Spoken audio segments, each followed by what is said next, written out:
Bela Ferenc was born October 20th, 1882, in Lugos, Kingdom of Hungary. At the age of 20, he began acting on stage at provincial theaters in plays and operettas all over Hungary. About a year after starting his acting career, attempting to make his name easier to remember, he adopted the moniker Bela Lugosi, his new last name honoring his birthplace of Lugos.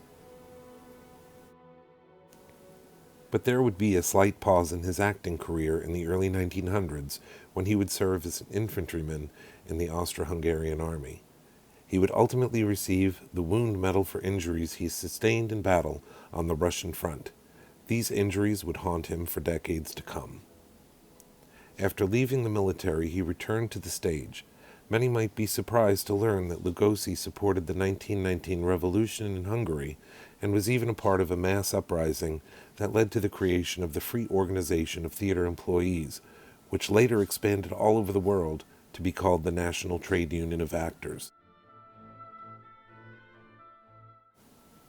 Lugosi even served as their general secretary. But by 1927, Lugosi worked on a merchant ship to gain transport to the U.S. He immigrated through New Orleans and made his way to Ellis Island in New York, where he was able to become a full citizen. He continued to play heavies and saints, monsters and madmen, even at one point playing the Son of God.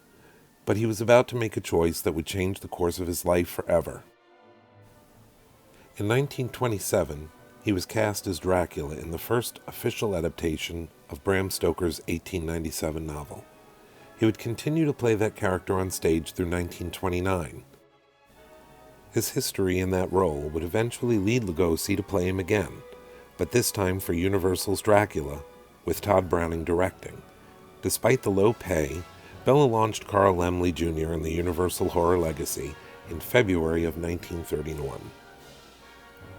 When the film debuted, its opening was a smash success and left Universal clamoring for the next feature.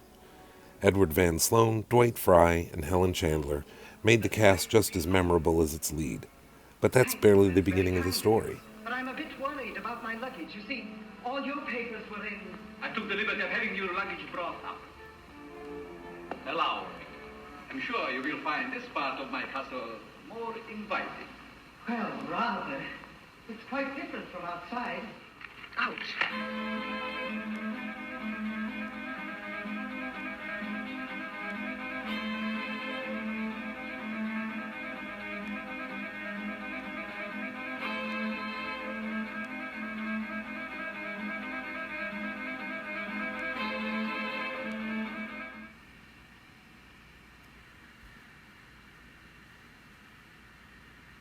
It's good to see you back again, Doctor. I heard you have just arrived.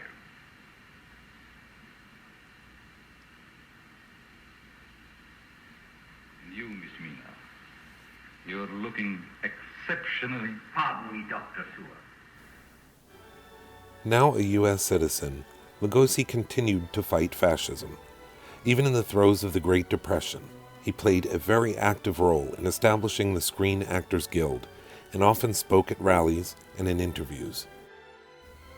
He, seeing the results of fascism firsthand and its effects on his own country, continued to support ethnic minority rights around the world. Lugosi and fellow monster actor Boris Karloff helped raise awareness for the guilds and unions that kept the studios in check. They spoke to anyone that would listen and grew the guild with each passing year.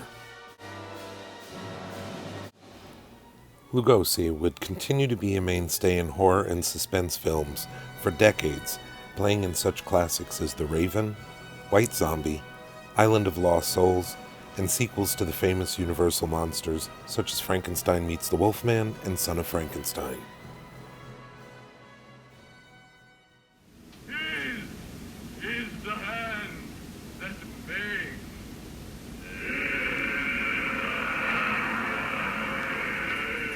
His is the hand that heals.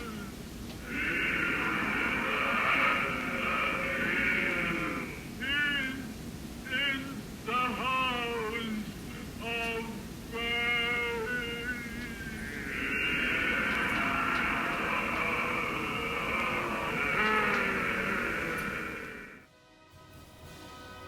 1948 would mark his last official turn as Dracula for Universal in Abbott and Costello Meets Frankenstein. This coffin that rises every night at sunset. Chick is right. This is awful silly stuff. Dracula. His name by this time was synonymous with the Dracula character, as he had been playing it for over 3 decades. He would officially play Dracula on stage one last time in England in 1951. It received mixed reviews because of the low production value and quality. It is believed that Lugosi was not even paid for certain performances because of mismanagement of funds. Lugosi wouldn't don the cape and tux again for film until 1955. Lugosi had done Glen or Glenda and Bride of the Monster for a longtime fan and now film director Ed Wood. While between films, Lugosi checked himself into a treatment clinic to get off the opiates he had been addicted to since being injured in the war. He had battled his addiction to Demerol and alcohol for years, but it seemed he had finally beat it. Narcotics, let's put it bluntly. Well, I had a very painful ailment. My sciatic nerves bothered me terribly. I suffered very much, so I went to the doctor and he gave me some narcotics to cure the pain. It happened about every week once, and it helped me so much, it put me so much in a good state of feeling that I used it later myself if I didn't have pain. Did you ever have any trouble getting it? No, because the doctor prescribed it. I didn't buy it on the black market. But you were able, if you had wished to, you could have bought it on the black market as well. I could have, but I didn't need it. It would cost too much money, and so I got it, really, it doesn't cost me much than more than You had, you had other worries as well as narcotics at one time, but in the last 2 years you had domestic. Yes, domestic problems, alcohol, I believe. Alcohol, domestic problem. I had a very young wife. She was 30 years younger than I, and she felt that perhaps she has a right to be happy not to be chained to an old man. I wouldn't say that. What about your alcoholic situation? I kicked it out 3 years ago. You have been away from it 3 years. Yes, I joined Alcoholics Anonymous and I gave it up. I see. Well, you're certainly looking fine. What advice, if you had just, say, another half a minute on this good telenews here, what would you say to the people who are either on narcotics, have been on it, or even would ever consider going to their first part? Now, for those who are on it, I would really suggest that they should go right away and report their volunteer to a state hospital and get cured. Whatever state they're in. Yes, whatever state they're in. Or have to go to a federal hospital. And for those who are just in danger, I would say they should be very careful, should pray, and shouldn't start it, because it's a terrible ordeal to go through with it all. It's the greatest pain in the world. And Dracula was nothing compared to that. Nice to see you looking so well, and the best of success when you're back in the films. We want to see you back in your fans. I'm looking forward to see my fans again in my next picture. Thank you very much. Thank you.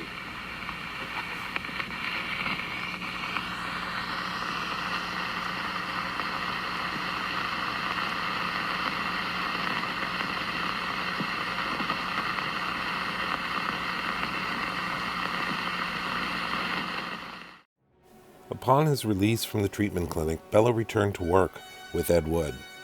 Wood filmed some test footage of Bela in his most famous cape and tux in front of Tor Johnson's house and at a few other nearby locations.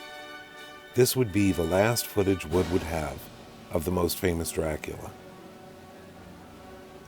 Lugosi had planned on many more films with Ed Wood, who truly loved and respected Bela, but on Thursday, August 16, 1956, Bela succumbed to a massive heart attack that took him as he slept.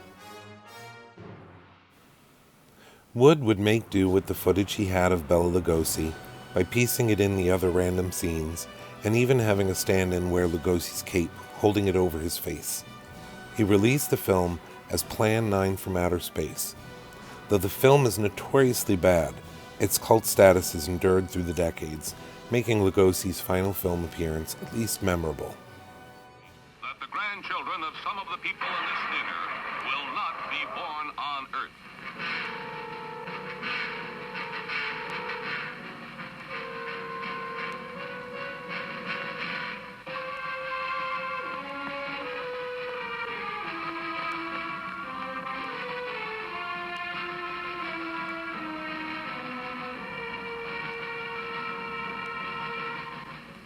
They come from the bowels of hell, a transformed race of walking dead, zombies guided by a master plan for complete domination of the Earth. Plan 9 from outer space.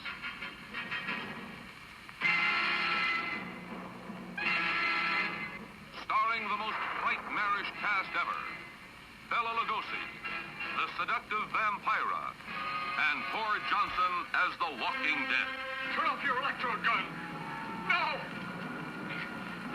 No! Stop it, Dennis! I can't get it, it's jammed! Stop it, you fool! Bullets bounce off their bodies. Rockets, missiles, jets cannot stop their death ships. What earthly power can stop this terror? For a glimpse of things to come, see this blast of screen suspense. For it could be happening right now.